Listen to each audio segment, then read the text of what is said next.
സാറിന്റെ അപ്കമിംഗ് പ്രോജക്ട്സിനെ കുറിച്ചൊന്ന് പറയാമോ? തീർച്ചയായിട്ടും ഇപ്പോൾ കാളിദാസൻ കവിത എഴുതുകയാണെന്നുള്ള വർക്കാണ് നമ്മളിപ്പോൾ. ജസ്റ്റ് സിനിമ, ഞാൻ സിനിമയെ ചെയ്യാറുള്ളൂ, ഞാൻ ചെയ്യാറില്ല. അപ്പൊ ആ സിനിമ ജസ്റ്റ് ഇവിടെ സ്റ്റാർട്ട് ചെയ്തായിരുന്നു. നോക്കിയപ്പോൾ മഴ, നിങ്ങൾ കാണുന്നില്ല, എല്ലാവർക്കും മഴയാണ്. അപ്പൊ അതുകൊണ്ടാണ് നമുക്ക് ഇന്റർവ്യൂ തന്നെ പറ്റുന്നത്. നിങ്ങൾക്ക് അറിയില്ല, ഞാൻ സെറ്റിൽ നിന്ന് ഇപ്പൊ ഇങ്ങോട്ട് വന്ന് നിങ്ങൾ വിളിച്ചപ്പോൾ അതാണ് നമുക്ക് ഇന്നത്തെ ഷൂട്ടിംഗ് മുടങ്ങി. 3 വർഷത്തിൽ തന്നെ ചെയ്യണമെന്നുണ്ട്. പക്ഷേ കുറച്ച് ഗ്രാമങ്ങളൊക്കെ ഈ സൈഡിൽ വരുന്നുണ്ട്. ഗ്രാമം ചെയ്യുമ്പോൾ ഈ കൃഷ്ണനും രാധയും ചെയ്ത് അത്ര എളുപ്പമല്ല ഈ 3 വർഷത്തിൽ ചെയ്യാൻ. അത്ര താരങ്ങൾ അത്ര വേണ്ട.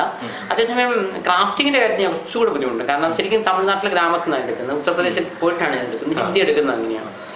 അപ്പോൾ കാളിദാസന് കവിത എഴുതുകയാണ് എന്ന സിനിമ ഒരു കോമഡി ഇതിലാണ്. കോമഡി ആണെങ്കിലും ഞാനൊരു ഉറപ്പിലാണ്, നിങ്ങൾ ഈ മുൻകാലങ്ങളിൽ കണ്ട തറ ഹിറ്റുകളോ അങ്ങനെ കോമഡിക്കായിട്ട് ഇപ്പോൾ ഒരു കോമഡി ആർട്ടിസ്റ്റ് ഇങ്ങനെ ഓടിപ്പോയി വീഴുന്നതിനിടെ ഒരു ചാണകക്കുണ്ടിൽ വീഴുക ഹിറ്റ്, ഇങ്ങനത്തെ ഹിറ്റൊന്നല്ല. ഒരു നിങ്ങൾക്ക് വീട്ടിൽ പോയാലും ഒന്ന് ചിരിക്കാനും ചിന്തിച്ച് ഒരാളുടെ വിഷമത്തിൽ നിന്നുണ്ടാകുന്നത്. നമ്മുടെയൊക്കെ ലൈഫ് ഒരാൾ വിറ്റിന് വേണ്ടി ഒന്നും ചെയ്യുന്നില്ല, നമ്മുടെ ലൈഫിലെ ഒരു ഗതികേടിന്റെ ഭാഗമായി പറയുന്നതും ചെയ്യുന്നതും ഒക്കെ തമാശയായി മാറുന്നു. ക്ലാസ് ഹിറ്റുകൾ എനിക്ക് തോന്നുന്നു. എൻ്റെ കൃഷ്ണൻ രാധയിലും നമ്മള് കൃഷ്ണൻ രാധ ഒരു ഒരു വയലന്റ് ലവ് സ്റ്റോറിയാണ് എന്ന് ഞാൻ പറയണ്ടേ. തീർച്ചയായിട്ടും അതിൽ കോമഡിയുണ്ട്, തീർച്ചയായിട്ടും ഉണ്ട്.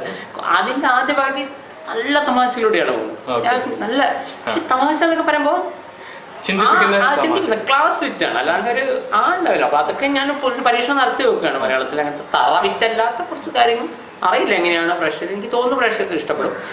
സെക്കൻഡ് ഹാഫാണ് പടം കുറച്ചുകൂടി സീരിയസ് ആണ്. ഫസ്റ്റ് ഹാഫ് അപ്പൊ എൻ്റെ ഒരു സ്റ്റൈൽ അങ്ങനെയാണ്.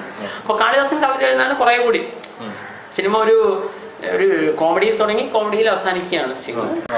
ലോകചരിത്രത്തിൽ ആരും പറയാത്ത പ്രമേയമാണ് കൃഷ്ണൻ രാധ. അതേസമയം ലോകചരിത്രത്തിൽ എല്ലാവരും പറഞ്ഞൊരു പ്രമേയം ഞാൻ എൻ്റെതായ സ്റ്റൈലിൽ പറയുന്നത് മാത്രമാണ്. അതിൽ അത്ര വലിയ പുതുമയൊന്നും എനിക്ക് ഫീൽ ചെയ്യുന്നില്ല. പക്ഷെ എനിക്കൊരു പ്രശ്നമാവും, കാരണം കൃഷ്ണൻ രാധ ഇത്രയും സീരിയസ് സിനിമയിൽ നിന്ന് എനിക്ക് രക്ഷപ്പെടില്ല. 3ാമത്തെ സിനിമ Jithubhai and chocolate Bhai. Jithubhai and chocolate Bhai comedy ഉണ്ട്, ആക്ഷൻ ഉണ്ട്. ഇതാണ് ശരിക്കും പറഞ്ഞാൽ പക്ക ഒരു കോളേജ് കുട്ടികൾക്ക് വേണ്ടിയിട്ടുള്ള ഒരു ഫിലിമായിരിക്കും ജിത്തുബായ് ആൻഡ് ചോക്ലേറ്റ് ബായ്. കാരണം ഞാൻ പറഞ്ഞ എല്ലാ സിനിമയും നമ്മൾ കൃഷ്ണൻ രാധയെ പോലെ എനിക്ക് ചെയ്യണം. അപ്പൊ എനിക്കൊരു ഇമേജ് വരും, എനിക്ക് ഇമേജ് താല്പര്യത്തിൽ വെക്കും. അപ്പൊ ഇയാൾ ചെയ്യുന്ന എല്ലാ സിനിമയും അതിലൊന്നുമില്ല. ഞാൻ പറഞ്ഞാൽ നമ്മൾ തമാശയ്ക്ക് സൂപ്പർ സ്റ്റാർ എന്നൊക്കെ പറയുന്നുണ്ടെങ്കിൽ ഞാൻ പറഞ്ഞാൽ നമ്മളൊരു നടനായിരിക്കണം ബേസിക്കലി, അതാണ് വേണ്ടത്. അല്ലാതെ നമ്മൾ സൂപ്പർ സ്റ്റാർ അതൊക്കെ വരുന്നും പോകുന്നും കളിക്കുന്ന കാര്യം അതൊരു ഒരു ഇമേജ് ഉണ്ടാവില്ല. അല്ലെങ്കിൽ ഞാനിപ്പോൾ ഒരു കോമഡി ചെയ്തു, അടുത്തും കോമഡി, പ്രേക്ഷകർക്ക് ഇയാൾ വെറും കോമഡി ചെയ്യും അങ്ങനെ പറയിപ്പിക്കുന്നു ആളുകൾ. എനിക്ക് ശരിക്കും ഒരു സിനിമയിൽ വില്ലനായി വിളിക്കണം എന്ന് പറയുന്നത്. കാരണം വെച്ചാൽ ഞാൻ ഫ്രെയിമിൽ വരുമ്പോൾ ആളുകൾക്ക് ഇയാളിപ്പോൾ എന്താ ചെയ്യാൻ പോകുന്നത് സസ്പെൻസ് ഉണ്ടാകും. സാറിന്റെ ഹോബികൾ എന്തൊക്കെയാണ്? അതായത് ഈ സാറിന്റെ ഹോബി എന്ന് പറയാൻ സാറ് ഒരു സർവകലാവല്ലവനാണ്, ഒക്കെ സാർ ചെയ്യുന്നുണ്ട്, എല്ലാ മേഖലകളും കൈവച്ചിട്ടില്ല. എന്നിരുന്നാലും അതിന് പുറമെ എന്തൊക്കെ ഹോബികളാണ് സാറിനുള്ളത്? പ്രധാനമായിട്ടും എൻ്റെ ഹോബി എന്ന് പറഞ്ഞു കഴിഞ്ഞാൽ ശരിക്കും എനിക്ക് എഴുതുക, വായിക്കുക, പഠിക്കുക, പഠനമാണ്, വിജ്ഞാനം ഞാൻ ഉണ്ടാക്കാവുന്നതാണ്. പക്ഷെ അവിടുത്തെ ഡിഫറൻസ് ഇപ്പൊ തന്നെ ഞാൻ കാര്യമായിട്ട് സാഹിത്യമായിട്ട് എനിക്കൊരു ബന്ധമില്ല. ഞാൻ നന്നായി വായിക്കാറുണ്ട്. ഇതൊരു നിങ്ങൾക്ക് ജസ്റ്റ് ഓപ്പോസിറ്റ് ആയിട്ട് 2 കാര്യം പറഞ്ഞാൽ തോന്നും. പക്ഷെ നിഗൂഢ ശാസ്ത്രങ്ങളാണ് ഞാൻ വായിക്കാറുള്ളത്. നിഗൂഢ ശാസ്ത്രം എന്ന് പറഞ്ഞാൽ ദാറ്റ് ഈസ് നമുക്ക് നേരെ നോക്കുമ്പോൾ കാണുന്നില്ല, അതേസമയം പ്രൂവ് ചെയ്യാനും സാധിക്കും, അല്ല അനുഭവിക്കാൻ സാധിക്കും. ഈ ഇതാണ് അതിലാ വരുന്നതാണ് ഞാൻ ധരിക്കുന്നത് ദൈവം, പ്രേതം, മന്ത്രവാദം, ഹിപ്നോട്ടിസം, സൈക്കോളജി. മനസ്സ്, എനിക്ക് മനസ്സില്ല എന്നൊക്കെ ഒരാൾ പറയുമ്പോൾ മനസ്സ് എവിടെയെന്ന് വെച്ചാൽ നമുക്ക് കാണിക്കാല്ല. പക്ഷെ നമുക്കറിയാം എനിക്ക് മനസ്സിലായെന്നൊക്കെ നമ്മൾ പറയും. അതൊക്കെ ഫിലോസഫിക്കൽ. ഗാന്ധി ഫിലോസഫി, അതേപോലെ തന്നെ വിവേകാനന്ദ ഫിലോസഫി, ഒരുവിധം എല്ലാ പുസ്തകം ബൈബിളായാലും ഇതാണ് എൻ്റെ ഇഷ്ടമാണ്. അത് കഴിഞ്ഞാൽ എനിക്ക് ഏറ്റവും ഇഷ്ടം അത്യാവശ്യം എന്താ പറയാ സ്ത്രീകളുമായിട്ടൊക്കെ ഇങ്ങനെ സല്ലപിക്കാൻ തെറ്റായ മീനിങ് എടുക്കരുത്, സല്ലപിക്കാൻ എനിക്ക് ഇഷ്ടമാണ്. സല്ലപിക്കാൻ. 3ാമത്തെ ഇഷ്ടം സിനിമയാണ്. 3ാമത്തെ ഇഷ്ടമാണ് സിനിമ. മൂന്നാമതേ ഉള്ളൂ. 4ാമത്തെ ഇഷ്ടം ക്രിക്കറ്റ്. എനിക്ക് ഓഫീസ് ചെയ്യാൻ പറ്റും. എൻ്റെ ഏജിലുള്ള ഒരാൾ, എൻ്റെ ഏജിൽ ആയിക്കോട്ടെ, ഈ ഏജിൽ എൻ്റെ അത്രയും വായിച്ച ഒരാളുണ്ടാവില്ല, ഉറപ്പിച്ച് ഞാൻ പറയും. പക്ഷേ വായന എന്ന് പറയുമ്പോൾ ഞാൻ നോവലോ കഥയോ കവിതയോ എനിക്ക് ഒരു ഇൻട്രസ്റ്റ് ഇല്ല. ശരിക്കും പറഞ്ഞാൽ ഞാൻ പഠിച്ചിരിക്കുന്ന മുഴുവൻ സാഹിത്യമാണ് കൂടുതലും. പക്ഷെ അതിലൊന്നും ഞാൻ ഒരു എന്താ പറയുക ഒരു അക്കാഡമിക് ഇൻട്രസ്റ്റിലാണ് പഠിച്ചിരിക്കുന്നത്. അതുകൊണ്ട് എനിക്ക് അങ്ങനെയൊരു പ്രത്യേകിച്ച് ഒരു താല്പര്യമൊന്നും ഉണ്ടായിരുന്നില്ല എന്നാണ് സത്യം. സാറിനെ എല്ലാം ആക്കി തീർത്ത സാറിന്റെ ആരാധകരോട് എന്താണ് പറയുന്നത്? തീർച്ചയായിട്ടും എനിക്ക് എൻ്റെ ആരാധകരോട് വളരെ വളരെ സ്നേഹമുണ്ട്. കാരണം എൻ്റെ ആദ്യ സിനിമ റിലീസാവുന്നതിന് മുമ്പേ ഞാനൊരു സൂപ്പർ സ്റ്റാർ ആവുമെന്ന് പറയുകയും ഇപ്പോൾ തന്നെ കേരളം മുഴുവൻ അങ്ങോളം ഇങ്ങോളം പ്ലസ് ബോർഡുകൾ വെച്ചു. ശരിക്കും പറഞ്ഞാൽ ഫസ്റ്റൊന്നും ഞാൻ വിശ്വസിച്ചിരുന്നില്ല സത്യം. എന്നിട്ട് എനിക്ക് ഓരോ ഡിസ്ട്രിക്റ്റിൽ അത്യാവശ്യം കണക്ഷൻസ് ഉണ്ട്. അപ്പം ഞാൻ പറയടാ എങ്ങനെ ഇന്ന സ്ഥലത്ത് എന്നെ വെച്ചു എന്ന് കേട്ടോടാ ഒന്ന് പോയി നോക്കുന്നത്. ഒരു സന്തോഷ് സാറെ വെച്ചു. കഴിഞ്ഞ ദിവസം ഒരാൾ പറഞ്ഞു, ഞാൻ ഒരു ഇന്റർവ്യൂവിൽ ബൈ ചാൻസ് പറഞ്ഞാണ് എൻ്റെ മൂന്നാമത്തെ വർക്ക് ജിത്തുബായി എന്ന ചോക്ലേറ്റ് ബായി ആണെന്ന് പറഞ്ഞു. പക്ഷെ ജിത്തുബായി എന്ന ചോക്ലേറ്റ് ബായി എന്ന് പറഞ്ഞ് ഇവിടെ ഒരാൾ ഫ്ലക്സ് വെച്ചു. ഞാൻ ഞെട്ടിപ്പോയി. കാരണം നമ്മളിവിടെ എൻ്റെ മനസ്സിൽ ജിത്തിന്റെ ആദ്യ സീനി ഞാൻ തുടങ്ങുന്നേ ഉള്ളൂ. അപ്പോഴേക്കും ഇവിടെ ജിത്തുബായി എന്ന ചോക്ലേറ്റ് ബായി ഭയങ്കര ഹിറ്റായിട്ട് ഹിറ്റായി മീൻസ് ആളുകൾ അത്ര എൻസൈറ്റഡ് ആണ്.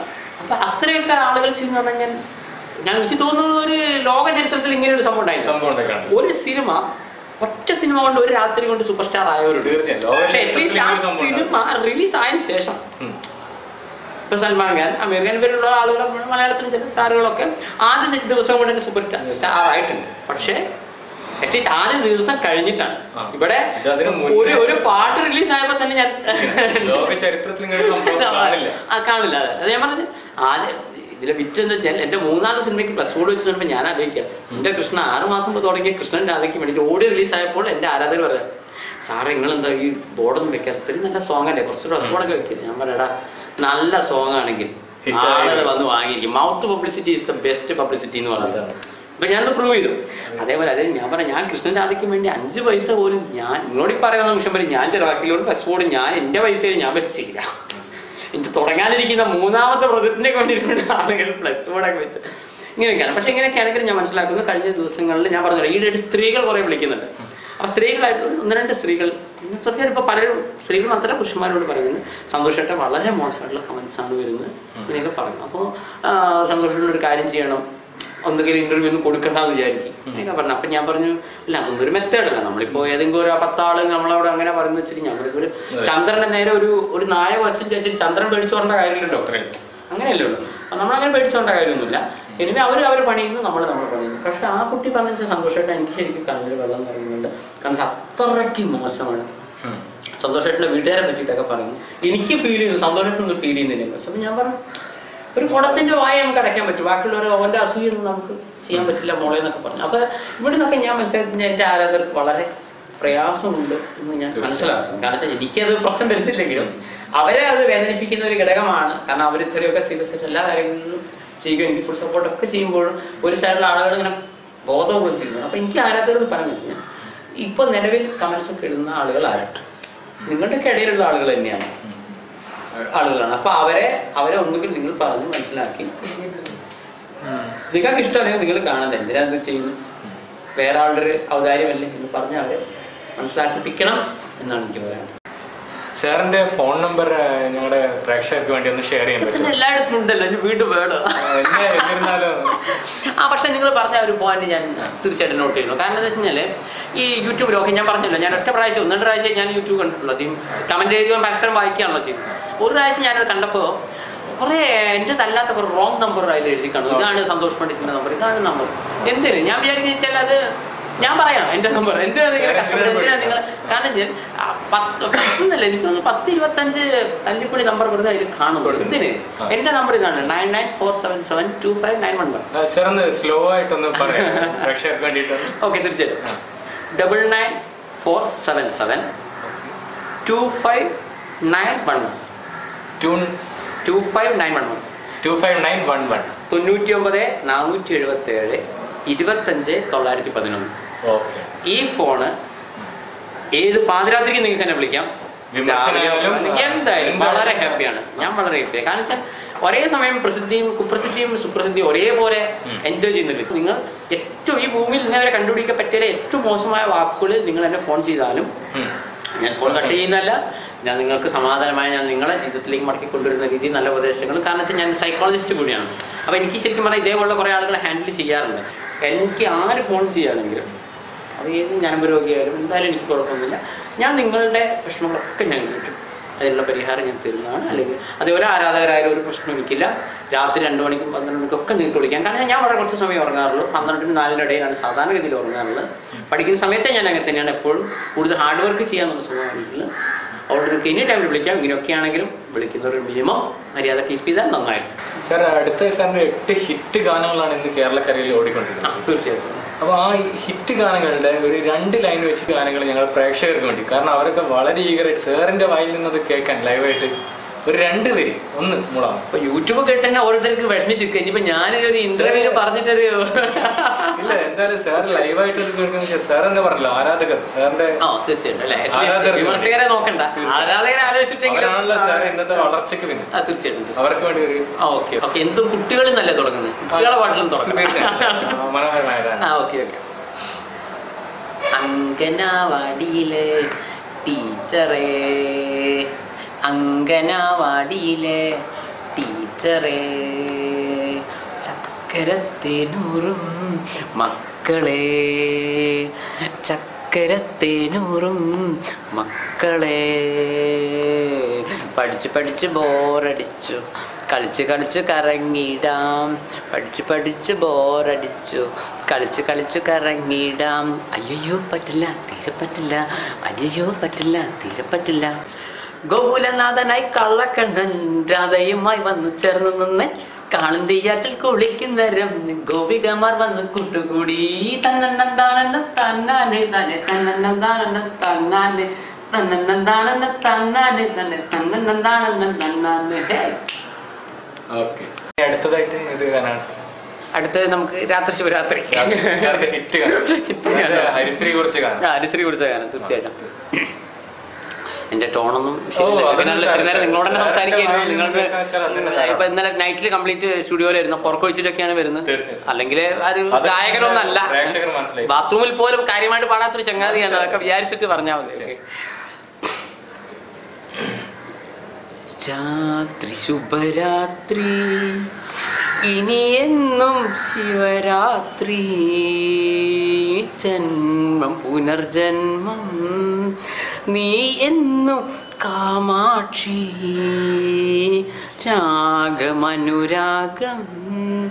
നീ എന്നും അനുരാഗി, പ്രേമം പുതുപ്രേമം നീ എന്നും മണവാട്ടി.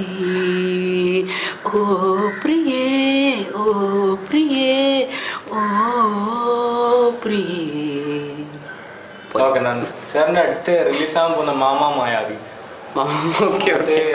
വളരെ ഭംഗിയായിട്ട് നല്ല അതിമനോഹരമായിട്ട് അതിന്റെ സംഗീത സംവിധാനം കഴിവുള്ള ആൾക്കേ പറ്റുള്ളൂ. തീർച്ചയായും അങ്ങനെ തോന്നി. തീർച്ചയായും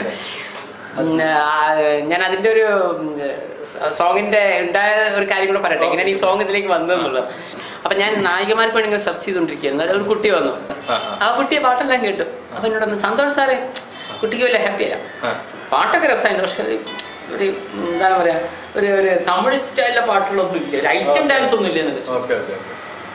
അപ്പൊ എനിക്ക് എന്റെ തോന്നുന്നത് എന്റെ പാട്ട് എന്ന് പറഞ്ഞാൽ എല്ലാവരും പെർഫെക്റ്റ് പാട്ടാണ്. അന്ന് ഈ കുട്ടി പോലും ചൂടായിട്ട് അലച്ചിട്ടുകൊണ്ട് ഞാൻ എഴുതിയൊരു പാട്ടാണ് മമ്മമായ. ആ കുട്ടിക്കാരനാണെന്നൊരു മമ്മമായ എന്നൊരു പാട്ട് വരുന്നുണ്ട്. ഞാൻ എന്റെ കൂട്ടുകാരോട് വിഷയം പറഞ്ഞപ്പോൾ പറയാം, സന്തോഷം ഈ ചൂടായിട്ട് വീട്ടിൽ നിന്ന് ഇറങ്ങി പോലും രാജിവെക്കലൊക്കെ കിട്ടും, ചൂടായിട്ട് പാട്ടാണ്. അങ്ങനെ 5 മിനിറ്റ് ആ കുട്ടി വീട്ടിന്റെ അടുത്ത് തന്നെയായിരുന്നു. ആ കുട്ടി വീട്ടിലെത്തുമ്പോഴേക്കും ഞാൻ എഴുതിയ പാട്ടാണ് മമ്മോയ. എന്നിട്ട് ഈ പാട്ട് മാത്രമായിട്ട് ഞാൻ പാടി മിക്സ് ചെയ്തു എല്ലാം പെട്ടെന്ന് ചെയ്തതാണ്. കാരണം ശരിക്കും ഓഡിയോ റിലീസ് ചെയ്യുന്നത് തൊട്ടും പാടാം. അന്നൊക്കെ 7 പാട്ടായിരുന്നു. Okay okay. മായാവി ഡാഗിനി ലവ്വായടാ ബോറായടി കിസ്താടാ മിസ്സായടി സൺഡേ മാത്രം വർക്കിംഗ് ഡേ ഹേയ് ഹേയ് മറ്റു ദിവസങ്ങൾ ഹോളിഡേ ഹേയ് ഹേയ് സൺഡേ മാത്രം വർക്കിംഗ് ഡേ ഹേയ് ഹേയ് മറ്റു ദിവസങ്ങൾ ഹോളിഡേ ഒല്ലെ ഒല്ലെ ഒല്ലെ ഒല്ലെ ഒയെ ഒയെ ഒയെ ഒയെ ഒല്ലെ ഒല്ലെ ഒല്ലെ ഒല്ലെ ഒയെ ഒയെ ഒയെ ഒയെ. Okay, thanks sir.